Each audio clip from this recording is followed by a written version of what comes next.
안녕하십니까. 한국혈유재단 서울의원 구홍회 원장입니다.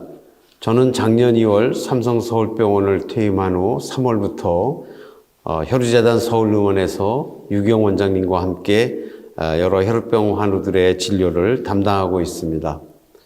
오늘 세미나를 통해서 여러 환우분들과 가족분들께 인사드릴 수 있게 되었습니다. 반갑습니다. 매년 저희 재단에서는 환우의 가족들의 건강한 삶을 위하여 혈우병 세미나를 진행하고 있습니다.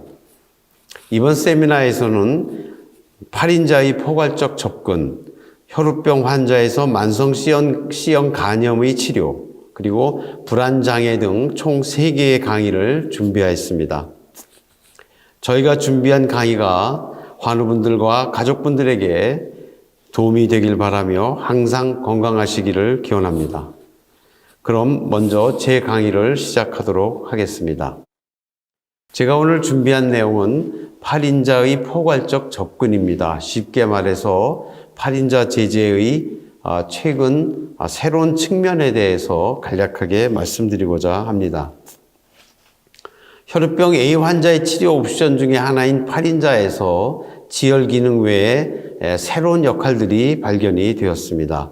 우리가 기존에 알고 있었던 지혈 및 출혈 조절 이외에 염증 조절, 연골 파괴 조절, 골 재구성, 혈관화 및 혈관 신생이라는 이러한 새로운 기능들이 8인자에게 있음이 밝혀지고 있습니다. 그런데 저희 혈우병 A 환자분들은 신체 활동의 빈도도 작고 또 신체 활동의 강도도 약하기 때문에 여러 가지 복부 비만, 고혈압, 그리고 낮은 골밀도와 이에 따른 골다공증, 골감소증 같은 것이 잘 생길 수 있고 또한 심혈관 질환 및 대사증후군에 잘 이완되는 이런 만성적인 건강 문제를 가지고 있습니다. 이렇게 출혈 이외의 만성 건강 문제를 우리가 어떻게 대처해야 하는가 하는 것을 오늘 중점적으로 말씀을 드리겠습니다. 먼저 8인자는 혈우병 환자에게 어떤 역할을 할까요? 여러 가지 지금 치료 옵션에 있는 8인자 제재가 있고 보시는 바처럼 최근에 출시된 비응고인자 제재도 있습니다. 이러한 치료 제재 모두 전 제품 연간 자연 출혈률 0%를 달성하여 출혈의 방지 면에서는 훌륭한 효과를 보이고 있습니다. 아까 전에 말씀드린 대로 이러한 출혈 이외에 우리가 더 고려해야 될 사항은 무엇이 있을까요? 그러한 것을 알아보기 위하여 8인자의 역할을 한번 알아보겠습니다. 우리가 아는 8인자 역할 중에 가장 큰 것은 지혈의 역할이죠. 이러한 8인자의 지혈 역할이 8인자가 결핍되면서 지혈이 되지 않고 출혈이 되는 이런 문제가 가장 큰 것입니다. 이러한 8인자의 지혈 기능 이외에 최근 알려진 것들 중에 골밀도를 유지하는 기능이 있고 이것이 8인자가 결핍이 되게 되면 골 형성의 불균형으로 인한 골밀도 감소, 그리고 골절 등으로 이어질 수 있겠습니다. 또한 혈관 신생 및 혈관 구조 정상화를 조절하는 새로운 기능이 알려졌는데 이러한 기능이 있음에도 혈액응고인자가 이렇게 8인자가 부족하게 되면 혈관 내막 손상 같은 이러한 문제를 초래하게 됩니다. 결국 이 8인자의 결핍은 출혈의 문제를 뿐만 아니라 이런 출혈 예방에서 여러 가지 골, 관절, 혈관 이런 데의 문제점까지 개선하는 방향으로 더 나아가야 하겠습니다. 혈우병 A 환자에서 가장 합병증은 여러분 잘 아시는 바와 마찬가지로 혈우병성 관절병증입니다. 이 관절 내에는 활액이라고 하는 윤활유 같은 액체가 있어서 이 관절의 윤활 기능을 하고 있는데요. 이러한 이 활액과 그 활액을 둘러싸고 있는 활액막에 외상이나 염증으로 인해서 자극을 받으면 관절이 붓고 굽히거나 펴는 관절 운동이 제한이 되게 되는 활액막염이 생기게 됩니다. 대개 관절을 자유롭게 움직이지 못하고 통증이 이제 동반이 됩니다. 이런 그 활액 막염이 있으면서 출혈이 있고, 이렇게 출혈이 반복이 되면 철분이 관절에 누적이 되어서 염증이 생기고, 염증이 생기면 다시 또 출혈이 생기고, 출혈이 생기면 또 철분이 관절에 침착이 되고, 이런 악순환을 계속 악순환이 되면서 반복되고, 결과적으로는 연골의 파괴를 초래하게 되는 것이죠. 이렇게 동일한 관절에 반복적으로 출혈이 일어나서 생기면서 시간이 지남에 따라 연골과 관절막의 파괴로 이어지는 것을 우리는 혈우병성 관절병증이라고 합니다. 이것은 영구적이고 되돌릴 수 없는 관절 손상이고, 우리 혈우병 환우들이 가장 무서워하고 가장 싫어하는 가장 흔한 합병증이기도 합니다. 이건 이제 쥐 실험의 결과인데요. 이렇게 출혈 후 지혈하지 않은 관절에는 이렇게 초록색으로 보이는 석회화가 진행됨을 우리가 볼 수 있고, 이렇게 지혈이 안 되는 관절에서 볼 수 있는 석회화가 있지만, 만약에 출혈이 있은 후에 팔인자를 투여해서 출혈이 조절이 되면 건강한, 옆에 보이는 출혈이 없는 건강한 관절처럼 석회화가 진행이 되지 않는 것을 알 수 있습니다. 즉, 출혈이 일어나지 않는 관절과 또 출혈 후 팔인자를 투여한 관절에서는 이런 석회화가 진행되지 않으면서 정상적인 관절의 기능을 유지할 수 있게 되겠습니다. 즉, 이런 출혈이 일어나지 않도록 하는 것과 또 출혈이 일어났을 때 팔인자 제제를 적절하게 투여해서 정상 관절처럼 관절 운동을 할 수 있게 만드는 것이 중요하다고 하겠습니다. 그러면 이런 출혈이 일어나는 내 관절 상태는 어떻게 검사할 수 있을까요?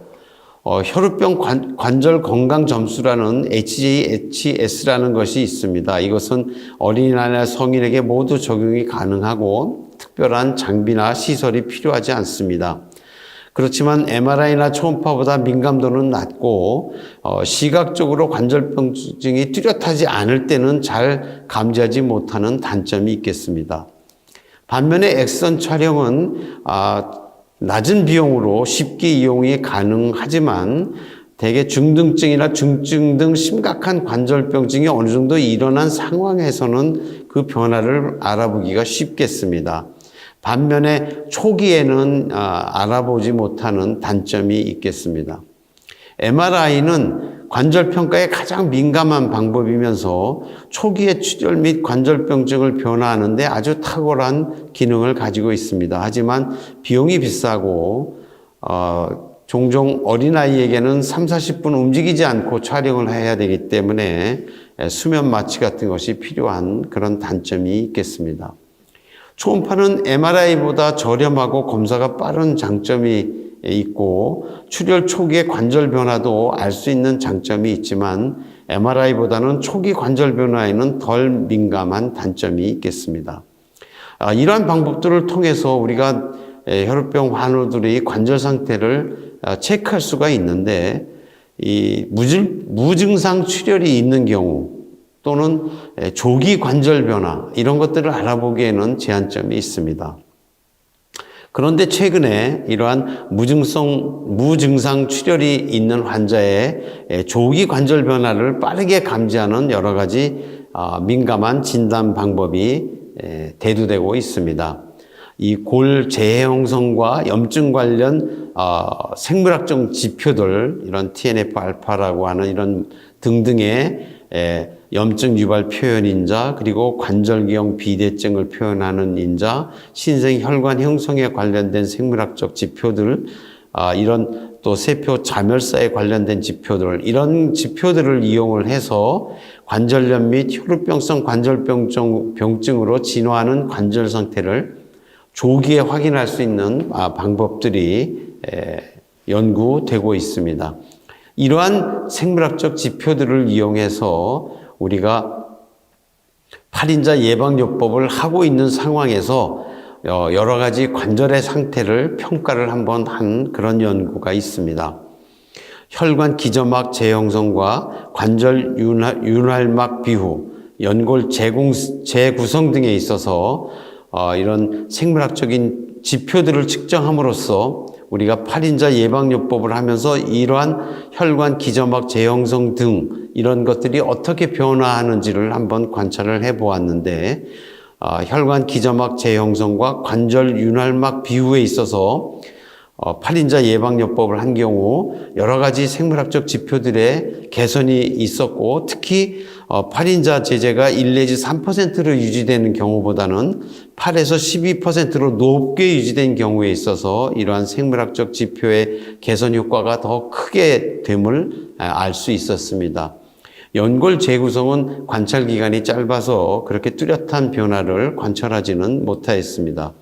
이와 같이 이러한 생물학적인 지표를 이용해서 8인자 예방요법을 하는 경우 골 관절에 대한 치료 개선 효과가 있음을 알 수 있었습니다. 반면에 비응고인자 예방요법을 73주, 그러니까 한 1년 반 정도 한 경우 뼈와 관절 건강에 관여하는 여러 가지 생물학적 지표를 관찰한 결과 의미 있는 변화는 관찰되지 않았습니다. 결국 이러한 뼈와 관절 건강의 생물학적 지표 개선을 8인자 제제 예방요법에서 더 뚜렷하게 볼 수 있었음을 알 수 있습니다.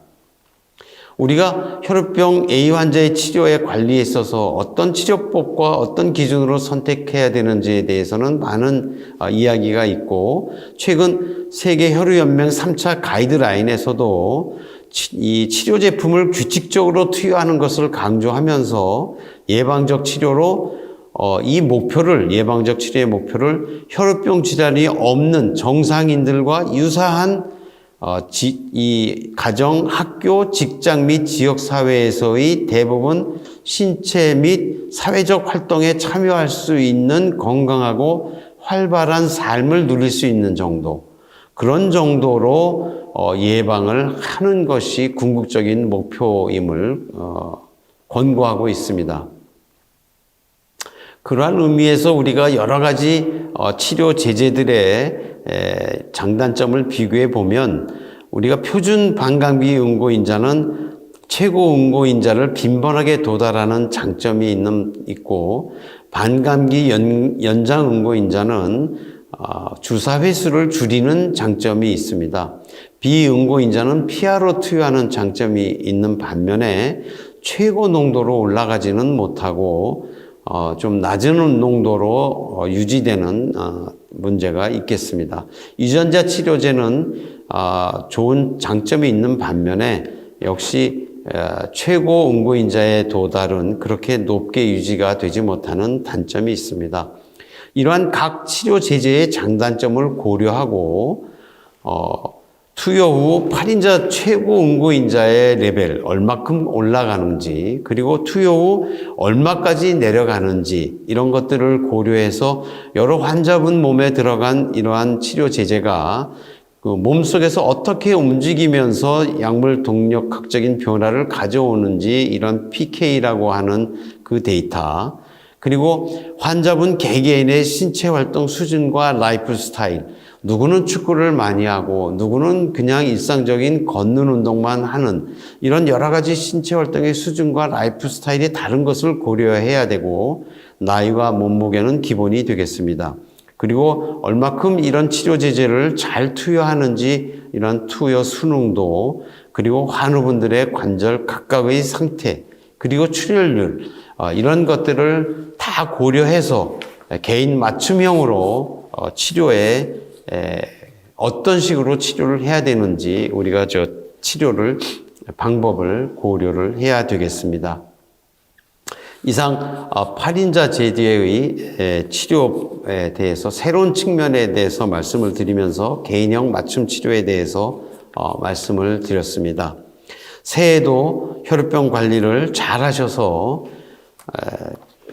더욱 건강하신 모습으로 가족과 함께 사랑과 행복이 가득한 2024년 새해가 되시기를 빕니다.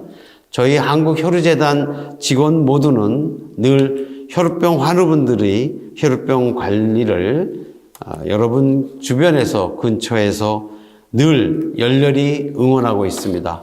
여러분들의 활기찬 혈우병 관리를 응원합니다. 화이팅!